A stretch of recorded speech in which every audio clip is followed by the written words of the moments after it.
Welcome to the one-on-one interview show from Auto Hub Show Media, and let's get started.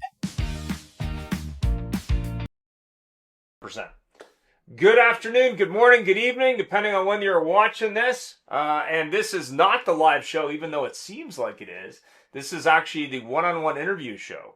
Now, on the interview show, I like to ask a bunch of questions, but more importantly, it's all about the guest, as always with the Auto Hub Show, not me. I'm just the talking head introducing them. So I have the pleasure of interviewing Gary Sillman today. I've known Gary for a while through the other show that I do with Larry Feldman called Lethal Sales. So Gary, maybe you can tell us a little bit more about you and why automotive. Go ahead.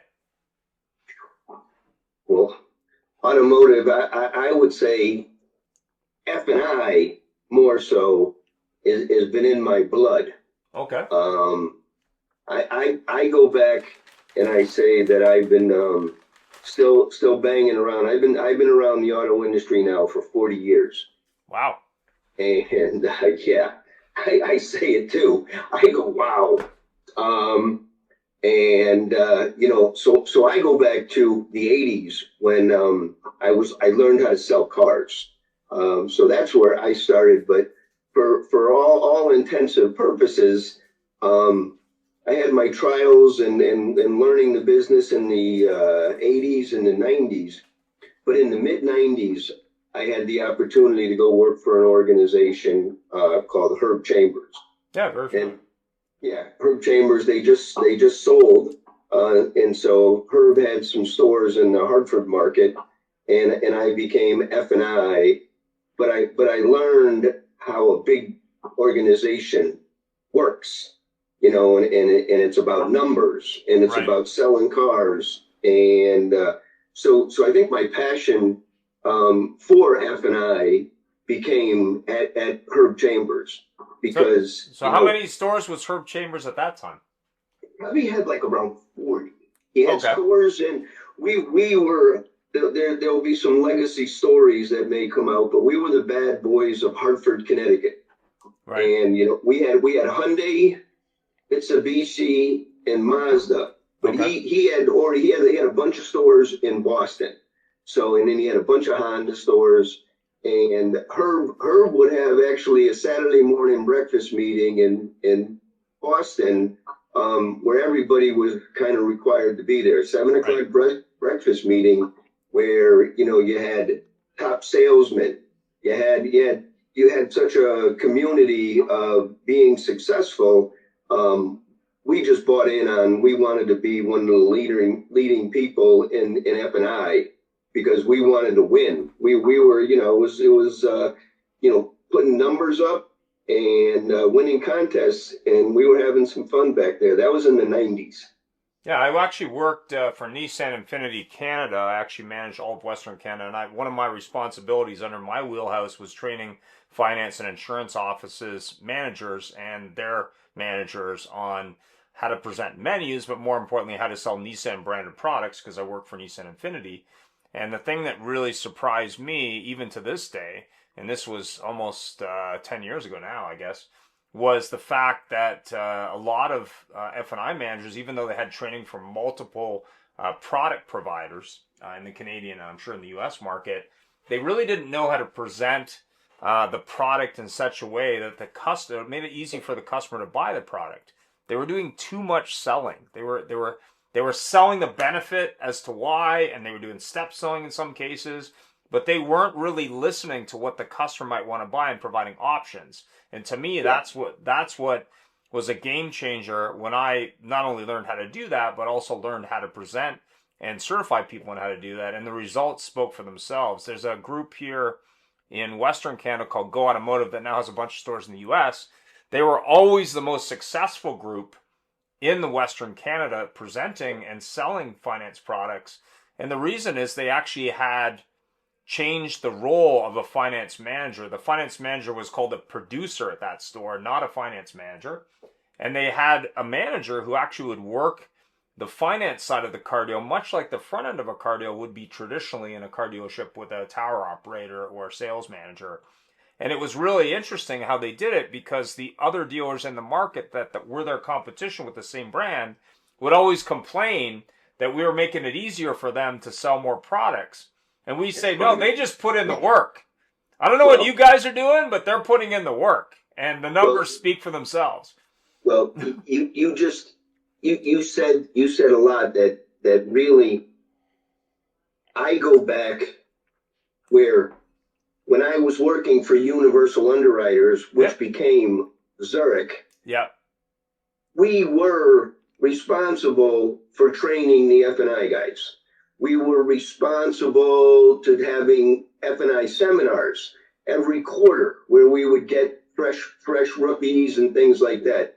So what you said is amazing, because when the menu came out, that revolutionized, and it allowed dealers and good guys to finally go legitimate. And, you know, a lot of them were, okay. So that's it. So, but the ones that embraced the menu, the digital menu, is unbelievable. But that's, we were, so the thing is we were training the same way. Yep. So from our standpoint, we would train that option number one would have all the products and services that you had available. Yep. And then you would peel the onion, and you would go from right to left, and you would just be a presentation. Right. So what we won with is when we could now take young men and women and say, look, you don't need to be the traditional F&I people that, you know, got to here. Because, you know, the F&I people that got to there, they clawed their way. They got in there, they got into the office, they didn't want to sell cars anymore. They thought it was easier in there. But now, the ones that learned how to do a menu, their value is so stock held now. Because, you know, where we are from then to now, I mean, 20 years ago, so I'm going to go back 20 years. My buddy at Universal Underwriters, 25, Frankie Soretti. Frankie Soretti was a rep just like me, and he came up to me, he says, hey, Gary, what if we used this paper menu and we put these boxes together? And I said, Frank, it's wonderful. And so Frank was the first guy to say, let's start doing a menu. Now I can teach people how to do a menu on their cell phone. And so the technology part of it today that has emerged with F&I is that we used to create a silo in F&I. We wanted that silo. We wanted that individual to suck it all up, and nobody could talk about anything unless that F&I person knew about it. Well, now that's destroying stores, because we need F&I in the service lane. Yep. Because we need to be able to offer that. So, but the menu allows you to now be compliant. And this is a great format. I'm loving talking about it. Dealers think that they're compliant. And what they don't realize is that when they have all these other vendors, a vendor for appraising cars, a vendor for getting them leads, a vendor for selling them their paper goods. And if any of their customers' information can get breached through any of these vendors that they have, it's their responsibility. So to tighten down the house, I mean, I've had dealers now that have tightened down the house 20 years ago. You don't have people getting phished, and you know they've already locked down. Their emails are locked down, and they've so there's ways dealers can protect themselves, but they choose to ignore it, and that's where all the problems are in F&I. I used to say we used to pave the way, because we would make our salespeople and our sales managers do what was needed for us to be successful. Number one, if it's not in the CRM and if it's not in the DMS that I can't pull, it's not a deal. Right. Well, what do you mean? F&I managers are not ones that go pull the deal together and have to go find invoices and this and that. They need to take that deal, and the sales manager and the salespeople need to be providing all of that. So we would spend a lot more time making sure that, when you sell a car, it's time to gather the paperwork and the things to produce this, because we want to get the consumer into F&I as quickly as possible. But we also don't want them watching an F&I manager typing in the deal either. And so when you have stores that used to think, the sales manager, I used to fight with sales managers. They loved it when they can just take a deal, not even have it in the system, not even do anything, and give it to F&I. Yep. And then F&I would have to take it and build the deal. And the owner wouldn't get involved. And it would be, this is crazy. Oh, yeah. So I feel and share, your pain. But I'll tell you, when I was with Universal Underwriters, Yep. when they started giving us the technology, the tools, Yep. which one of them was called Riskin. Mm-hmm. Riskin software is one of the first tools that it was integrated with your rates, with the menu, and with reporting. And so that's where I got this was the greatest thing, because now you had everything in one place. So I've been able to manage territories and large groups because of the data. As long as I was able to capture and get F&I data and F&I numbers, we would have meetings and we would train on that. And it's interesting to hear. I don't know if it was from you or somebody else said that they're interviewing a dealership and their PVR's not over $1,000. And they're being, because the numbers that I hear out of the big groups, when they start talking, I don't know what they're selling the customer. They can't be selling them value, because I don't care when you have a good deal. Yep. And you sell that customer a service contract, maybe the Gap, a few appearance products, and some tire and wheel. Yep. I don't know where you can make that profit up, because you're not selling you shouldn't be selling these products for crazy markups. They should be sold so the customers can afford it. So we're fortunate in Connecticut that we don't have the monsters in our feet. We have 250 franchises, and all family owned still. Penske has like 2 or 3, and that's the only real corporate that's out of our backyard. And so that's good, because we still got a very good auto market in Connecticut. Yeah, I mean, when I sold or helped dealers sell across, I work with 68 locations, and they were anywhere from small town in Saskatchewan to big city markets, including one of the largest affinity stores where I live now, which was called Hyatt, and still is, I believe. When I look at the stores that were very good at selling products, it was really a question of process. And what I liked about Safeguard, which is the insurer behind the Nissan products that I worked with, was what they would do is, instead of the customer going, am I going to go to F&I? When am I going to F&I? And bugging the salesperson, what they would do is they would train to get the F&I person involved early, ask the customer a bunch of questions in a pre-interview, then set up a menu based on what the customer said, present the menu much like you do at McDonald's or at a high-end restaurant. That's it. And it would work 100% of the time. I remember this store I worked at. They were a joint Nissan Infiniti store, I think in Saskatchewan. And what happened was you had 2 finance managers. One that sold, their big thing was life and disability, which we didn't carry, but they got from a third party. And the other person, she would sell all the options. And she would sell the hot dog with the cheese and this and that and a bag of chips. She was very successful at it. But what surprised her was that people would choose products that she would set up on a menu that she didn't think they would choose, in combinations that she didn't think they would choose. And I think that was telltale for me, because I sat there and I went, well, the reason people fail at selling finance products, and in Canada most dealers pay on dealer reserve, but the reason they would fail in a lot of cases is they would present the products that they liked or that they thought made sense, much like the salesperson did on the front end when he chose a car that he or she liked. I bought a car recently, and I pre-sold myself an extended warranty and service contract because I believe in those two products.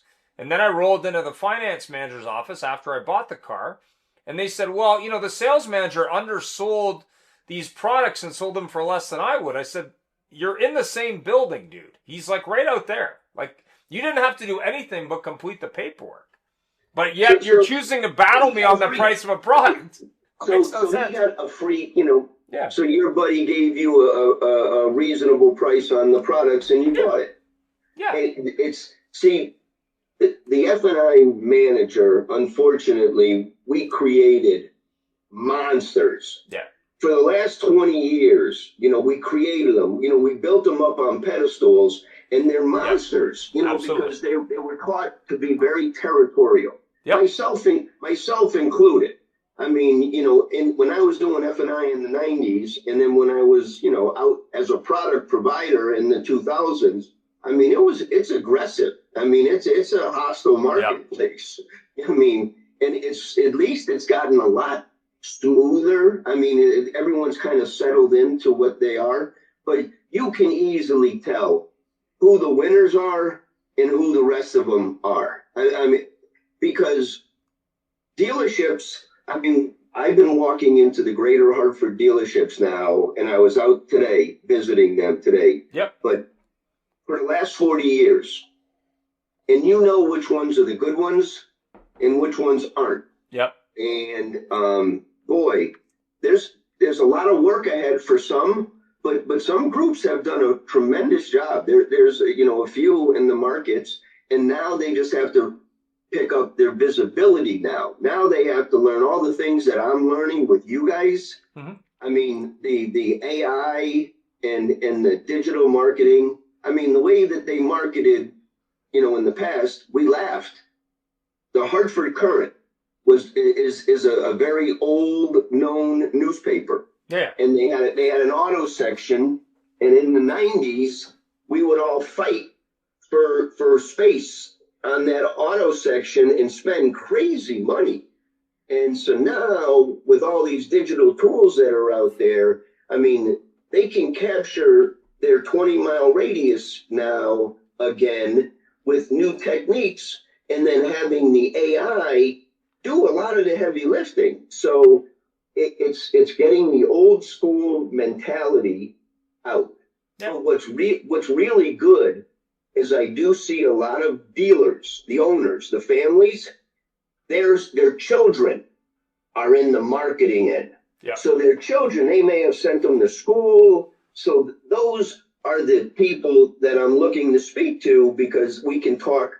You know, I mean, I couldn't talk this language on marketing and social media unless I spent the last 5 years on these talk shows with you guys and Mike Larkin teaching me. But now that I know the digital marketing, boy, I'm dangerous. We're rolling out, and I know I'm supposed to be a little quiet on some of the stuff, but vehicles for sale near major cities. Mm-hmm. So there's my friend, his name's Mike Frazier. Yep. And they just launched vehicles for sale near Detroit and vehicles for sale in Indianapolis. And they've got like 25 dealers, I think, in the Detroit market that are all now marketing it. So I met these guys and I'm bringing it to Hartford. Yep. So I was just out talking to dealers in our market. Any of the dealers that, you know, see this or watching this, I was in your store today looking for your marketing directors. And I want to share with you because, boy, the way that they talk about it, we can dominate the market and get the big boys out of here and reduce everybody's dollar spend. So it sounds like a win to me. Yeah, I mean, when you look at dealerships and marketing spend, and I've seen a lot of stuff online recently, especially by dealers who say, hey, you know, I need the fanciest website. Hey, I need to spend more money on advertising. Hey, it's about customer experience. Hey, you know, customers are a pain in the butt, whatever. At the end of the day, really, it's about how are you capturing that customer, creating an experience, but more importantly, how are you directing customers away from competition when maybe they only look at one or two stores today, if not one store, But what is that interaction like, I think, is the key thing. And then once they get into the store, you select a vehicle, you choose the right vehicle, you work on a payment. What's that experience like, and how long does it take for them to go from identification, qualification, test drive, negotiation to deal and delivery? What does that process look like, and how long does it take? But more importantly, how are you handling that customer, making it unique? The thing that I learned from a lot of dealers training them and a lot of customers working with them, sometimes even in the middle of the deal, business managers would call me and have me help them present products in some cases on the phone. I would say, hey, what are you using the car for? I'm a lease customer. I drive cars every 3 years. Okay, you need to get lease and or gap. The reason you need to do that is for these reasons. But the one that always didn't make sense to me that people wouldn't buy was prepaid maintenance. I used to say to them all the time, I said, listen, if I could prepay for my grocery bill for the next 4 years and I'd lock that in right now, who in their right mind wouldn't do that? Even an accountant can't really argue that point. But what shocked me was they wouldn't present that product because they don't get all stuck into life and disc, or they'd get all stuck into other packages. It's unfortunately, it was a pay issue because what you had to keep the maintenance low or customers wouldn't buy it. And then the F&I manager, was, where's my piece? And so they would shy away from it. But you mentioned another point that I've been watching these guys. The service lane is like a forgotten nomad in dealers. And I blame it on the OEM. But today, what we're driving is back in the service lane. What we're talking about is bringing F&I into the service drive. And when any customer comes in, the drill is you get that customer and you do an appraisal of what you can buy that car for from the used car department. Yep. The customer comes in with a list of concerns. You identify the list of concerns and you give them an estimate of the list of concerns, but you also do a digital safety inspection and you go over everything that needs to be done to make the car mechanically operational and sound. And then if they choose to repair that, you'll give them a discount and an option to purchase a service contract to extend that protection 3 more years, 4 more years. Yep. And this is where now the dealers that win this, they'll pick up new inventory, they'll buy customers' cars, they'll pick up new service work, and they'll start selling F&I in the service lane. So I'm excited about that. We're working with a few stores right now talking about that. And because that's where it's work. And right now, we see that CarMax and Carvana has embarrassed the franchise dealer group by setting up systems that they bought all the customers' cars in their neighborhoods, and they need to fight back. So one of my marketing is that I got a great white shark to help fight back the sharks that stole all your money. So well, look what's happening to CarMax. Looks like they're going to go bankrupt. I mean, they're not. Well, I have a good buddy in Virginia who works for them, and he just got laid off. So it looks like they're in trouble. CarMax. Ponzi scheme after Ponzi scheme. There's still Ponzi schemes. Oh, I mean, I don't know anything about SEC and stocks and any of that. But when you got a father and son that can trade horses behind the scene and no one knows what's going on with it, I don't know how long you can play that game. 100%. So what do you bring to dealers? Like what is your ad? What do you have a lot of dealer experience. What do you bring? Right now, I was the VSC guy, forever, so it was we bring in dealers today. They have VSC and they're in reinsurance. Yeah. So what I've done is I hang in the periphery. So, I have a secondary program with United Car Care, for cars 60,000 miles and higher. So we come in and we're the secondary. So I'm still in the F&I arena, I have multiple places that I like. But they're a nice boutique VSC provider. They answer the phone in less than a minute. They'll adjudicate the entire claim in less than 3 minutes. And I've got some people that we've been, for the last probably 4 or 5 months, we've been on the road doing that. But really, what I like, preloads. Yeah. Preloads, when a dealer, like I have a couple of Ford dealers that it's called Pulse Protect, where it's you put the module in the third brake light, and when you put your foot on the brake, they've got patents that the light will pulse 4 times. So if there was a distracted driver, they would avoid rear-ending you. Right. And so that's a wonderful one. I can't believe it. I'm going to ask you. I've got this, what's called the Autosaver module that you plug into the OBD, and it's an anti-corrosion. Okay. Now, USA, these guys look at it like it's hooey, and it's like poo-poo, and it doesn't mean it. But Canada, it's being sold a lot. There's actually your Canadian version of the FTC, or you know, went through SEC or whatever. Yeah. And they claimed it legitimate. I thought that this thing would be the easiest preload. It's a module that plugs right into the OBD. If you don't want to, you know, close up the OBD, they got a wiring harness that you just plugged in with 2 ports on it. I thought that was the module is like $59. I thought that was gonna sell a lot of it, and because we sell a lot of Armor All, the paint protection. Yeah. And so now I one of my favorites is dealers. Give away the anti-corrosion. Just put them in the cars, and that's a why buy to your dealership. But then when they come in, now offer them the upgrade of Armor All to protect from the outside in, from the elements, from the salt, from the sand. Yep. So now you do have a complete environmental protection plan, because in Connecticut, and we've gotten snow like every day for the last week. Yeah. They put calcium chloride. They're salting the shit out of our roads right now.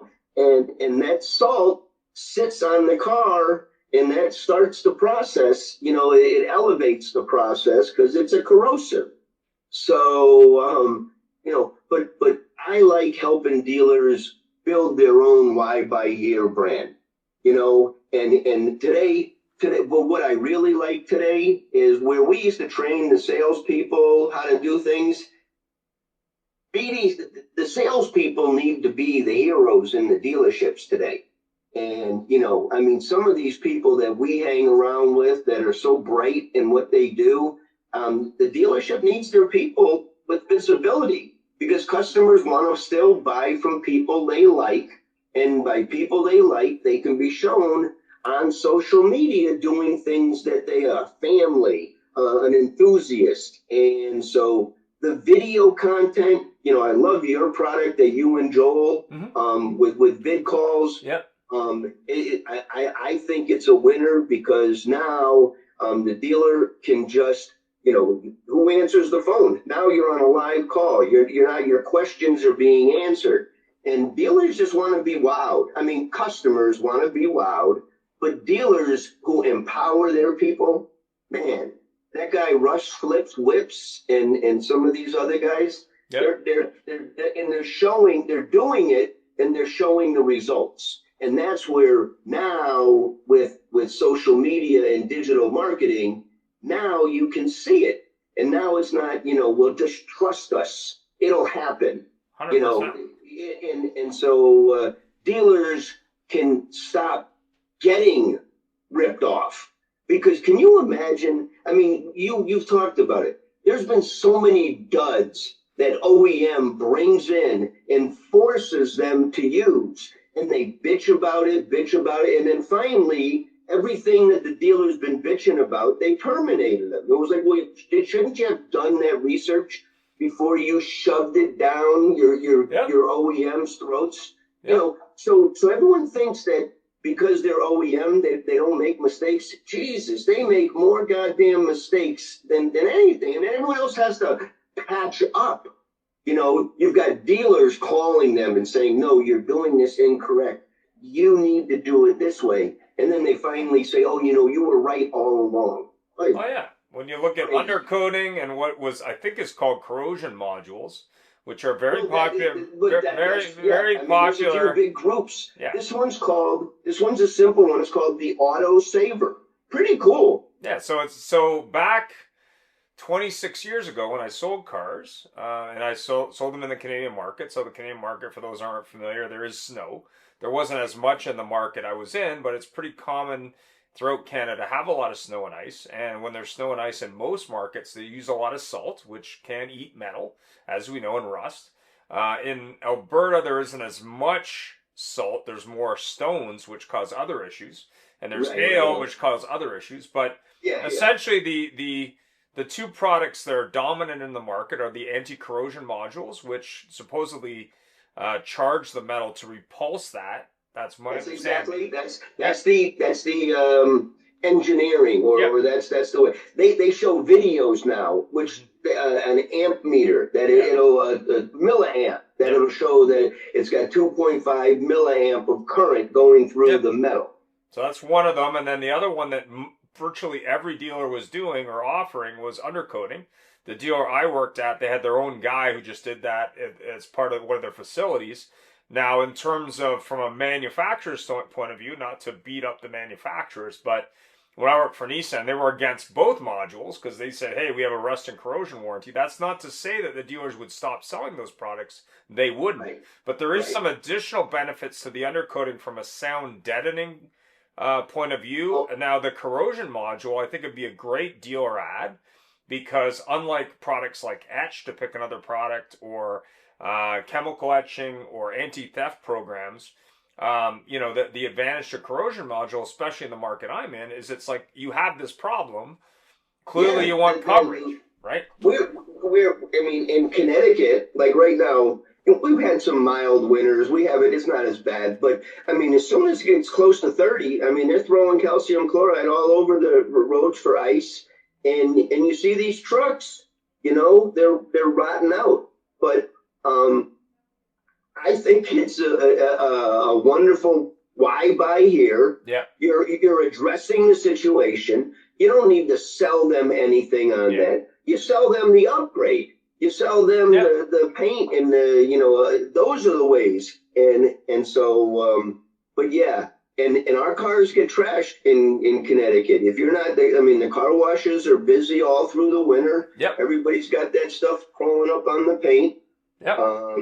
So for me, I like finding admin and vendor companies that have dynamic products and that the people who are marketing the products are good people. Yeah.